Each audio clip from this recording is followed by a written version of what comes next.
Hace algunas semanas el Partido Republicano hizo algo que entonces me pareció, tengo que reconocerlo, un poco ridículo. Solicitó medidas de seguridad especiales para el fiscal Cooper por la arremetida del Frente Amplio para removerlo. Lo encontré ridículo porque no me parecía que fuera la seguridad del fiscal la que estuviera en riesgo.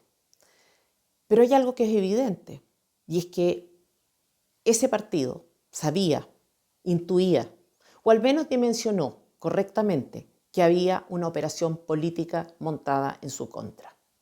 ¿Significa esto que no hay nada que se le pueda reprochar al fiscal? No. Significa simplemente que los hechos que conocemos y que el propio fallo de la Corte de Apelaciones de Antofagasta y la defensa de Josefina Uneus no controvierten, atenúan la responsabilidad que de hecho le cabe en lo que, al menos yo, estimo que es su único y principal error. Y quiero advertir en esta columna que no pretendo hacer una defensa irrestricta del fiscal, sino dejar al descubierto las gravísimas consecuencias que puede tener el fallo mismo de la Corte de Apelaciones, que es impresentable, y la decisión del fiscal nacional, que sienta un precedente realmente peligroso. Vamos a los hechos. El día 2 de octubre del año pasado, el fiscal Cooper solicita al Tribunal de Garantía de Antofagasta autorización para interceptar las llamadas de 26 números telefónicos asociados a 17 personas que estaban siendo investigadas en el contexto del caso Procultura. Acá hay un primer detalle relevante. ¿Por qué, si se trata de 17 personas, habría que pinchar 26 teléfonos? No solo porque las personas pueden tener, de hecho, más de un teléfono, aunque no sea habitual, sino también porque las fuentes de información a través de las cuales se accede al número telefónico que le pertenece a una persona pueden ser varias. Las compañías telefónicas, DICOM, bases de datos en las que uno mismo haya dado el teléfono de un familiar como número de contacto, en fin. Estas cosas pueden pasar y hasta donde entiendo pasan. Si hay protocolos, si hay exigencias al respecto y no se cumplieron, lo desconozco. Y por eso, en principio, consideraré que se trata efectivamente de un error de Cooper, porque era él el que estaba a cargo de la investigación, pero de un error que a la luz del resto de los antecedentes parece de buena fe. Y ojo, que no quiero trivializar. No quiero transmitir la sensación de que vulnerar la privacidad de una persona es un asunto de poca entidad. Al contrario, cuando lo que está en juego es una garantía constitucional, exigir los más altos estándares en la revisión de antecedentes no parece excesivo y, por tanto, incluir el número de una persona asumiendo que es de otra es un error, una negligencia de la que Cooper debe hacerse responsable, salvo obviamente que pueda probar lo contrario, básicamente que el error no fue suyo ni de su equipo. Lo cierto es que ese 2 de octubre el tribunal autoriza las escuchas, incluida la del celular de Uneus por error. Y entonces la responsabilidad recae ya no sobre el fiscal, sino sobre la PDI, porque es la PDI, no la Fiscalía, la que debe materializar esa medida intrusiva. Y acá una pequeña digresión que será relevante para algo que quiero comentar al final. No sé, la verdad, cuánto tiempo pasó entre que esa autorización se dio y la policía empezó a registrar conversaciones. Pero no se trata de un detalle, porque no da lo mismo pasar 2, 6 horas, un día oyendo el teléfono de la persona equivocada que pasar 14 días. ¿Y por qué no da lo mismo? Porque cuando ya hay evidencia suficiente de que la persona individualizada no es la dueña del teléfono, el que hace la escucha ya sabe, ya tiene conciencia de que la autorización del tribunal no corre. Pero insisto, en las escuchas ilegales la responsabilidad principal recae sobre la policía, no sobre la fiscalía, salvo que la fiscalía la ordene mantenerla a sabiendas de que se trata de un error y sin la autorización del tribunal. No fue el caso. ¿Cuándo se entera Cooper. Esto es importante. El día 14 de octubre, han pasado 12 días desde que las interceptaciones se autorizaron. Patricio Cooper recibe un correo de la PDI. En ese correo le informan que había un error. El teléfono no corresponde a Alberto Larraín, sino a su exmujer, le dicen, pero también ha habido hallazgos relevantes en la interceptación, relevantes para la investigación. ¿Qué hace Cooper con esa información? Lo que le era exigible. Recibe el correo el día 14, como decíamos, y el día 16 presenta un nuevo escrito al tribunal. En ese escrito informa al Poder Judicial que ha habido un error, adjunta las conversaciones de UNEUS y solicita la autorización correspondiente para continuar con las escuchas. Es decir, transparenta. La propia defensa de UNEUS admite que fue honesto y le atribuye un error más bien jurídico, que es el de no haber tomado él mismo la decisión de destruir la evidencia. Y acá hay varias consideraciones que hacer. En rigor, el órgano a cargo de la cautela de los derechos y garantías constitucionales es el Tribunal de Garantía, no la Fiscalía. Esto no significa, obviamente, que la Fiscalía no tenga el mismo deber que cualquier ciudadano de respetar la Constitución y las leyes, pero atendido que su función principal tiene que ver con la persecución del delito y su foco debe estar en el éxito de la investigación, parece sensato, y en este caso incluso exigible, que someta la cuestión a la consideración de otro, en concreto, del tribunal al que le compete específicamente esta decisión. Porque lo que se encontró en el celular no fue cualquier cosa, no fue un detalle. La conducta de Cooper parece, insisto, a la luz de lo que sabemos, honesta, prudente y coherente con la función que le cabe, que es la de perseguir el delito. Como decíamos, el contenido del hallazgo no es menor, no es chimuchina política, no son intimidades como varias de las que se revelaron en el caso o a partir de las conversaciones de Hermosilla y que al Frente Amplio no le incomodaron. Recordemos, estamos hablando de una mujer que en su conversación con Gabriel Boric sobre el caso Procultura no solo omite información, sino que miente. Esto le dice el presidente sobre Alberto Larraín. Yo creo, textual, que no ha cometido delitos que lo vayan a llevar preso. Yo creo que no hay apropiación indebida, pero sí hay irresponsabilidades graves, hay faltas, hay ambiciones, hay delirios de grandeza, cierre comillas. O sea, lo denota en lo personal, pero descarta la comisión de delitos cuando habla con Boric. Y a su madre le dice algo radicalmente distinto y con bastante detalle. Dice, lo que había trucho de verdad, realmente trucho, era lo que se hizo con las imprentas, donde mandaban a hacer libros por 10 millones de pesos y la imprenta le cobraba 8 y con esos 2 millones imprimían otros libros, etc. Quiero decir con esto que la gravedad del contenido valida la escucha, no. Simplemente que hace razonable la conducta del fiscal de someter el asunto a la consideración de otro y no tomar la decisión por sí y ante sí de información que era relevante. UNEUS, para seguir con el contenido de la información, le dice a Marta Lagos, su madre, que está al tanto de un mecanismo. Ella le dice lo que se hacía, no dice lo que se hizo, sino lo que se hacía, es decir, lo que era parte de una práctica habitual con las imprentas.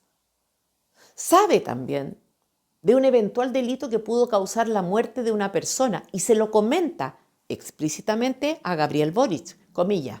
Dice, se murió el Junior Estafeta anoche de Procultura porque no le pagaron las cotizaciones y no pudo hacerse sus controles de salud durante todo el año.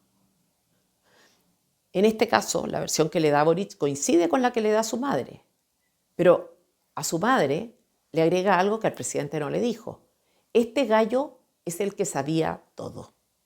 ¿Sabía todo? ¿Sabía qué? Esta pretensión de la defensa de UNEUS, de que ella sería, a lo sumo, un testigo en el caso Procultura, es bien discutible.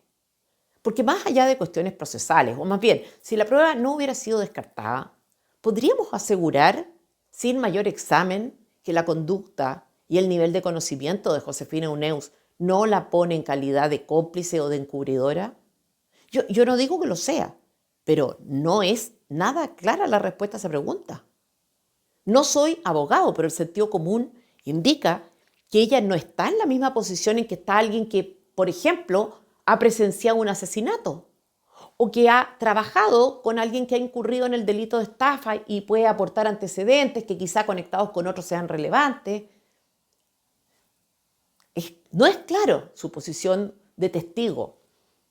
Como sea, lo que se encontró en el teléfono de Josefina Uneus era lo suficientemente relevante y grave como para que el fiscal tomara la decisión él mismo en relación a si proseguir o no con las escuchas o a deshacerse o no de las pruebas.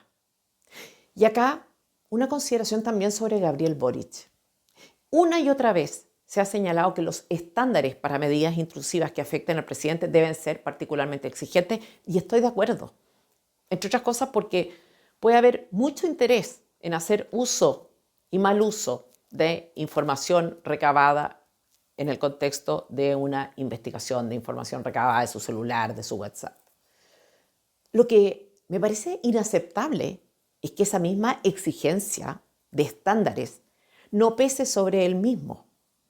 Porque el hecho de que Boric haya estado enterado, por ejemplo, de la muerte de la estafeta y la causa de su muerte, de que Boric quisiera intervenir en el caso Procultura en favor de la que entonces era su polola, de que Boric interviniera también en favor de su amiga y ella accediera al cargo que le pidió solo 2 semanas después de su conversación, salvo que creamos que ganó la lotería y se trató de una feliz coincidencia. ¿No tiene relevancia? ¿No tiene una gravedad especial que estemos hablando del presidente de la República? ¿O acá el cargo es un título honorífico que solo confiere privilegio?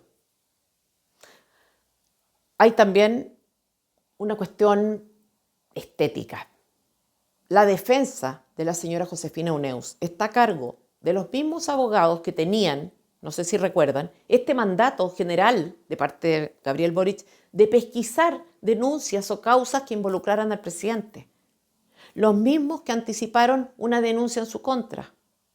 Los abogados comisionados para el cuidado de Boric asumen la defensa de una mujer implicada en un caso que complica a Boric. Eso, desde el punto de vista de Boric, es impresentable. En resumen, Cooper no fue el que hizo las escuchas. Cooper no ordenó mantenerlas cuando conoció el error. Cooper no actuó contra la ley. Cooper se equivocó, él o su equipo, en la información original, o al menos no hay evidencia disponible que permita decir lo contrario. Obviamente, el fiscal nacional puede apartar a un fiscal de una investigación que lidera por esto, pero hay cuestiones de contexto que hacen gravísima su decisión. La primera, la principal, es que la sentencia de la Corte de Apelaciones, la sentencia que afectaba al fiscal Cooper, no estaba ejecutoriada. ¿Qué significa esto? Que el propio Cooper no tuvo oportunidad de apelar ante la Corte Suprema por el fallo. Todo este caso o esta discusión versa directa o indirectamente sobre las garantías de un debido proceso. Pues bien, Cooper no lo tuvo. Pero también esta salida del fiscal de un caso determinado, de un caso que se ha llevado bien, en el que ha habido avance, en el que no hubo filtraciones mientras estuvo a cargo de la fiscalía, se da en el contexto de una enorme presión política, de militantes del Frente Amplio haciendo acusaciones de espionaje, comparando la conducta de la fiscalía con la Stasi.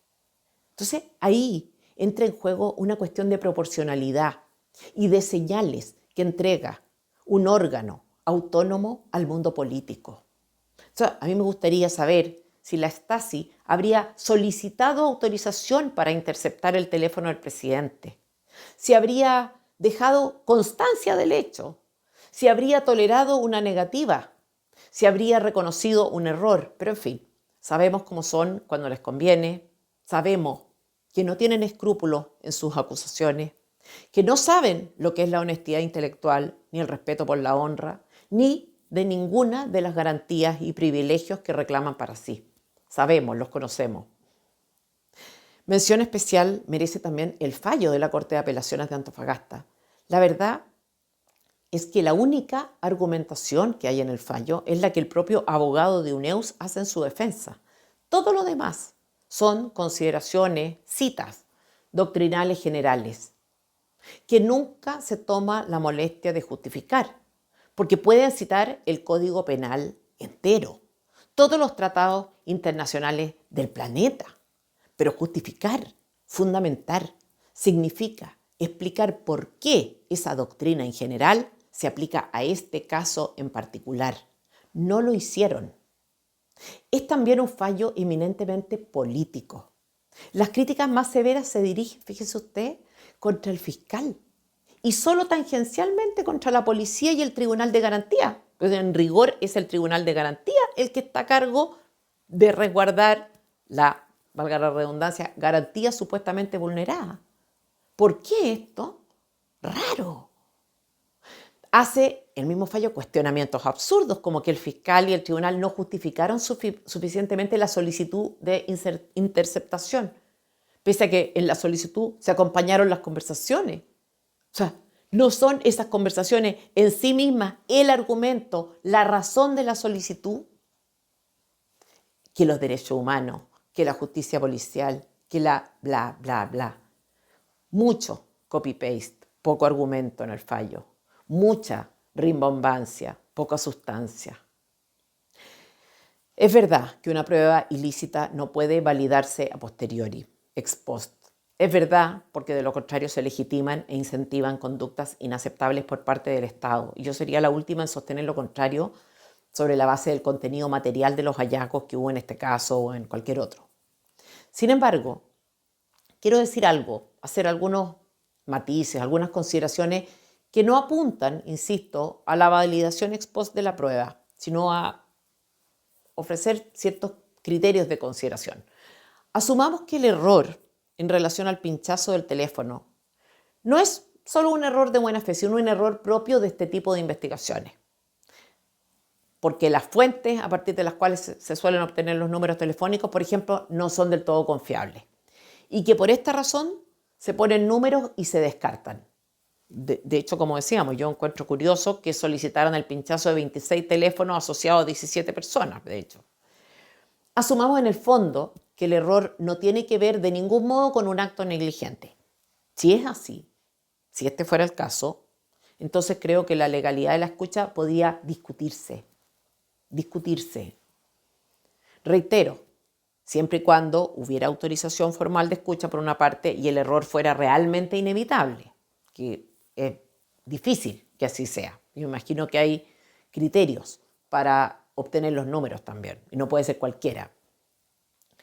Como me explicaba un abogado, no podemos validar que el Estado obtenga provecho, además de su propio error. Ahora bien, supongamos que el error era inevitable. Supongamos que hubo autorización formal y supongamos que las escuchas se produjeron durante un lapso de tiempo determinado. Si hay autorización para oír conversaciones del teléfono de Alberto Larraín y doy con un teléfono que no es suyo, por un error que era imposible de evitar, ¿qué pasa con aquellas escuchas que se producen en el lapso de tiempo entre que se empieza a oír y hay evidencia suficiente de que el teléfono es ajeno? Ese lapso, ese espacio de tiempo, podría considerarse un espacio protegido, no para rescatar o validar la prueba, pero sí para abrir una discusión al respecto. Sí para dimensionar o evaluar la magnitud del error. Porque evidentemente si la PDI pasó días y días oyendo a sabiendas de que la persona no era la que buscaban, la valoración no puede ser la misma.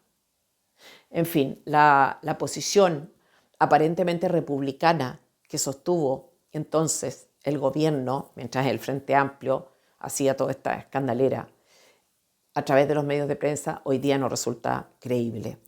Y la salida de Cooper parece tener que ver mucho más con razones políticas que jurídicas, porque, como me decía con lucidez el abogado que comento, Así como no se pueden validar pruebas ilícitamente obtenidas, así también no se deben tolerar presiones que inhiban a los fiscales y terminen afectando seriamente la persecución del delito. Por ahora, lo que sabemos, además, es que este es un privilegio del que goza solo la clase política. Mi pregunta es para los candidatos, para el Partido Republicano, para la derecha en general, para todos aquellos partidos que tienen ciertas convicciones democráticas. ¿Qué van a hacer al respecto? ¿Cómo protegerán la institucionalidad? Porque acá no se trata de tal o cual fiscal. Lo que está en juego no es Patricio Cooper como fiscal a cargo de la causa de Procultura. Se trata de la separación de poderes, se trata de la autonomía de la fiscalía, se trata de nuestro país.